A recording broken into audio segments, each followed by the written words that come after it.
Hello hello, good morning. I hope सब लोग बहुत बढ़िया होंगे और मैं भी बहुत अच्छी हूँ। और आज सुबह की शुरुआत अच्छी थी। सुबह ही मुझे थोड़ा सा पढ़ने का मौका मिल गया। और पता नहीं, मतलब रोज़ ट्राई करते हैं थोड़ा ज़्यादा पढ़ पाएँ। बट कई बार ऐसा होता है कि मिल जाता है मौका और कई बार नहीं मिल पाता। फिर सुबह ही मुझे किसी टॉपिक को लेके डाउट था, तो मैंने उसके लिए बहुत अच्छे से गूगल में सर्च किया, यूट्यूब पे देखा, फिर मुझे वो डाउट क्लियर हुआ।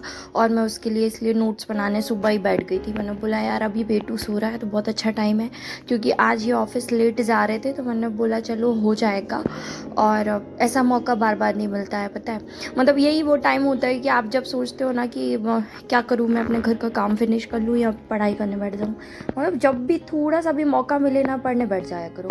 क्योंकि काम तो क्या है यार, वो ज़िंदगी भर चलेगा और आप कितना भी करो वो कम नहीं होने वाला। और ना ही उसके लिए आपको शाबाशी मिलने वाली है। तो उसको थोड़ा सा आप डिले भी कर दोगे तो चलेगा, बट पढ़ाई के लिए अगर आपका मन कर रहा है कि आपको अभी बैठ जाना चाहिए तो बैठ जाया करो। भले ही 15 मिनट के लिए बैठा करो, बट बैठ जाया करो। तो सुबह जैसे तैसे करके मैंने 1 घंटे तो कर लिया था। उसके बाद फिर मैं किचन में चली गई थी और फिर वही खाने की तैयारी और खाना बनाना, चाय वाय, बहुत टाइम लग जाता है फिर वहाँ पे। फिर पता है, फिर कई बार ऐसा होता है ना कि आपका मूड नहीं करता दोबारा कि आप आओ, थक जाओ, फिर बैठो, फिर पढ़ो। तो थोड़ा सा इसलिए मैं कोशिश करती हूँ कि सुबह अगर मिल जाए मुझे टाइम तो 1 घंटे सुबह ही पढ़ लूँ। उसके बाद फिर दोपहर में पढ़ती तो हूँ, लेकिन कई बार दोपहर में एनर्जी डाउन हो जाती है तो उतने अच्छे से नहीं पढ़ पाते हैं। तो सुबह मैं इस समय मैनेजमेंट को ज़्यादा टाइम दे रही हूँ, क्योंकि रीज़न ये है कि मैनेजमेंट को लेकर के सब लोग इतने क्वेश्चन पूछते हैं मैनेजमेंट में कि ये समझ में नहीं आ रहा, वो समझ में नहीं आ रहा। फिर पता है क्या था, मैंने 1 2 बार 3 बार मैनेजमेंट के लगभग सारे टॉपिक पढ़ के छोड़ दिए थे। और उसको थोड़ा ऐसे नहीं पढ़ रही थी, मतलब 2 4 दिन में एक दिन पढ़ती थी, ऐसा वाला था। लेकिन अभी कुछ दिनों से ऐसा हो रहा है ना कि मैं मैनेजमेंट उठाई हूँ, तो अभी मैं मैनेजमेंट ही पढ़ रही हूँ। और पोषण एंड स्वास्थ्य मेरा ऑलमोस्ट मैंने मतलब लगभग 3 से 4 बार रिवीजन कर दिया है, तो उसको मैं अब बार बार नहीं पढ़ रही हूँ। उसको बीच में कभी देख लेती हूँ। बाकी ये है कि वो टॉपिक नए नहीं है मेरे लिए, मैं थोड़ा थोड़ा पढ़ चुकी हूँ। अधिनियम, धाराएं, ये भी 1 1 बार रिवाइज, 2 2 बार रिवाइज हो चुके हैं, तो थोड़ा बहुत पता है कि क्या है।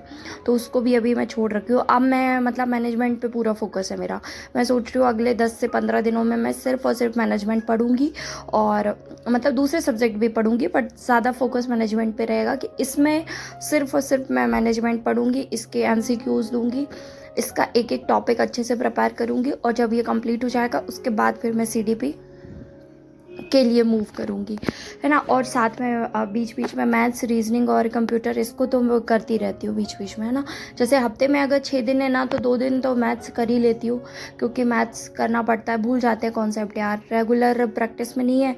और दूसरी चीज़ ये है ना कि ये ऐसा एग्ज़ाम है जिसमें मैथ्स 10 नंबर की आनी है। अब ये सोच कर ही थोड़ा सा हो जाता है कि मतलब रोज़ प्रैक्टिस करें कि कम करें कि कैसा करें, तो मैं थोड़ा सा कम कर रही हूँ। उसका रीज़न ये है कि मैं मैथ्स बैकग्राउंड से हूँ, तो इन केस कॉन्सेप्ट भूल भी गया, डिटेल मेथड भी करनी पड़ी तो कर लेंगे, कोई प्रॉब्लम नहीं है। तो ज़्यादा टाइम मैं नहीं दे रही हूँ, है ना। तो रीजनिंग तो मैं कर ही नहीं रही, क्योंकि रीजनिंग मैंने पढ़ी थी और मेरी रीजनिंग अच्छी है। तो ऑलमोस्ट मेरी रीजनिंग मतलब बन जाएगी, थोड़ा टाइम टेकिंग हो सकता है मेरे लिए, बाकी बन जाएगा। तो मैं रीजनिंग नहीं कर रही हूँ ना। बीच बीच में क्वेश्चन देख लेती हूँ जैसे, तो तुरंत ही मुझे समझ में आ जाता है कि ये बन रहा है कि नहीं। तो कॉन्सेप्ट बस चेक करने की ज़रूरत है एक बार। और सबसे ज़्यादा पता है मुझे भी मैनेजमेंट का ही डर लग रहा है। मुझे लग रहा है कि लेकिन पता है सब लोग मैनेजमेंट मैनेजमेंट कर रहे हैं, मुझे ऐसा लग रहा है ना कि मैनेजमेंट से ज़्यादा डिफ़िकल्ट इस वाले चैप्टर में प्रॉब्लम आएगी, खंड 2 में। क्योंकि खंड 2 में पता है वैरायटी है बहुत सारी। देखो 10 नंबर मैथ्स के, 10 नंबर रीजनिंग के, 10 नंबर कंप्यूटर के, ठीक है। अगर आप तीनों सेक्शन में 8 8 8 नंबर भी लाते हो, तो तब भी आपको फिर धाराएं पढ़नी है, योजनाएं पढ़नी है, फिर उसमें कुछ एक्ट पढ़ने हैं, पॉलिटी के कुछ कॉन्स्टिट्यूशन वाले वो भी पढ़ने हैं, आर्टिकल्स भी याद करने हैं, है ना। तो आपको उस वाले प्रोपोर्शन में मुझे लगता है कि सबसे कम नंबर उसी में आते हैं शायद, ऐसा मुझे लग रहा है। बाकी अब आप लोगों को क्या लगता है, आप लोग बताना, किसको किस पार्ट में प्रॉब्लम है ये बताना, क्योंकि देखो पोषण एंड स्वास्थ्य मुझे लगता है 55 नंबर का है और आई थिंक सबके 45 अराउंड तो आते होंगे, उसमें आराम से आते होंगे। जिसने भी 2-3 बार पढ़ लिया है तो 45 अराउंड तो बड़े आराम से आ जाते होंगे। हाँ, पोषण एंड स्वास्थ्य में फिर कोशिश करना ये है कि 50+ लेके जाना है। मतलब 45 सबके आते होंगे, मेरे भी ऑलमोस्ट कभी इतने ही आते हैं, कभी 45, 48, 50, ऑलमोस्ट 50+ हो जाता है। तो पोषण एंड स्वास्थ्य के लिए मेरा टारगेट 50 का है ना, क्योंकि 55 में से पूरे के पूरे क्वेश्चन बने, ये हो भी सकता है पेपर में और नहीं भी हो सकता। फिर भी आप अभी से तो इतना ओवर कॉन्फिडेंस नहीं हो सकते कि 55 में से 55 आएंगे, तो मैं उसको 50 कंसीडर कर रही कि उसमें मुझे 50, ठीक है। और हाँ, मैथ्स रीजनिंग के लिए मैं श्योर हूँ, मैथ्स रीजनिंग कंप्यूटर, कि इसमें मुझे तीनों सेक्शन में एटलीस्ट मुझे 8 नंबर चाहिए और मैं ये कर लूँगी, है ना। धाराएं और एक्ट वाले पार्ट में मुझे थोड़ा सा डाउट है, क्योंकि वो कैसे क्वेश्चन आते हैं, कितना डीप में आता है, वहाँ पे क्या याद रहता है, क्या याद नहीं रहता, तो वो थोड़ा सा डिफ़िकल्ट है।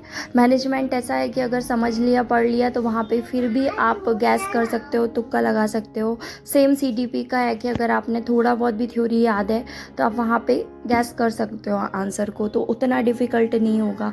लेकिन मुझे लगता है कि धाराओं वाले पार्ट में अगर आपको याद नहीं है तो आप वहाँ पे फिर आप कुछ भी तुक्का नहीं लगा सकते। जैसे कौन सा अधिनियम कब आया, अगर आपको डेट याद नहीं है, कौन सी योजना कब आई, अगर आपको डेट और ईयर क्लियर नहीं है, तो आप वहाँ पे तुक्का नहीं लगा सकते।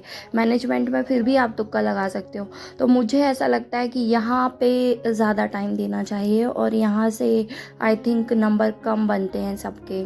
तो ठीक है, सबका अपना अपना वो है। मेरा एनालिसिस यही है कि ये वाले पार्ट में ज़्यादा प्रॉब्लम आएगी। अभी भले ही सबको ऐसा लग रहा है कि मैनेजमेंट डिफ़िकल्ट है, मैनेजमेंट में प्रॉब्लम आएगी। अब बाकी आपको क्या लगता है, आप ज़रूर कमेंट करके बताना। ये तो मेरा एनालिसिस था कि इतने दिनों से मैं भी पढ़ रही हूँ, तो मैं सोच रही थी, बैठी थी मैं भी, पता है मैंने कॉपी में नोट किया कि मैं किस सेक्शन से कितने नंबर ला पाऊँगी। तो मुझे ऐसा लगा कि सेकंड पार्ट में प्रॉब्लम आएगी। थर्ड पार्ट में ऐसा लग रहा है कि डिफ़िकल्ट है, नहीं बन रहा, बट थर्ड पार्ट फिर भी बन जाएगा और सेकंड पार्ट थोड़ा सा मुश्किल रहेगा सबके लिए।